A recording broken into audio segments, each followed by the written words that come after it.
ভোরের আলো ফুটতেই টাঙ্গাইলের কাকুয়া ইউনিয়নে যমুনা নদীর তীরে ঝলমল করে ওঠে সূর্যমুখী ফুলের সোনালি হাসি। ভোরবেলা সূর্যের মিষ্টি আলো পড়তেই পুরো ক্ষেত সোনালি আভায় ভরে ওঠে। ফুলের বাগানে প্রতিদিনই দেখা যায় প্রজাপতি ও মৌমাছির ব্যস্ত আনাগোনা। নয়ন জুড়ানো এ দৃশ্য যেমন আনন্দ দিচ্ছে পথচারী ও ফুলপ্রেমী মানুষকে, তেমনি কৃষকের মুখেও ফুটিয়েছে তৃপ্তির হাসি। সকাল থেকে বিকেল পর্যন্ত বিভিন্ন এলাকা থেকে দর্শনার্থীরা ছুটে আসছেন সূর্যমুখীর সৌন্দর্য উপভোগ করতে। প্রাকৃতিক সৌন্দর্যের টানে তরুণ তরুণী সহ নানা বয়সী মানুষ বাগানে এসে ছবি ও সেলফি তুলছেন।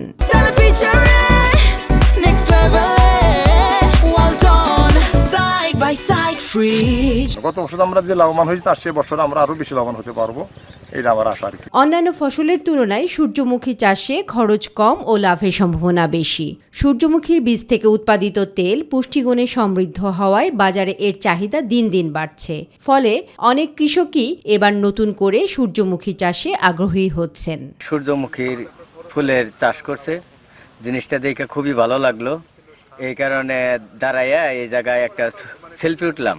টিফিন টাইমে আমরা আসছি আমাদের চরে একটু ঘোরার জন্য, তাই এসে দেখি অনেক সুন্দর সুন্দর সূর্যমুখী ফুল আছে। কৃষিমন্ত্রী সুলতান সালাউদ্দিন টুকু টাঙ্গাইলের কৃষি খাতে ইতিবাচক পরিবর্তন আনবেন বলেও সবাই আশাবাদ ব্যক্ত করেন। আমাদের কিছু কৃষক বিক্ষিপ্তভাবে 2 বিঘা জমিতে সূর্যমুখীর চাষ করেছিল।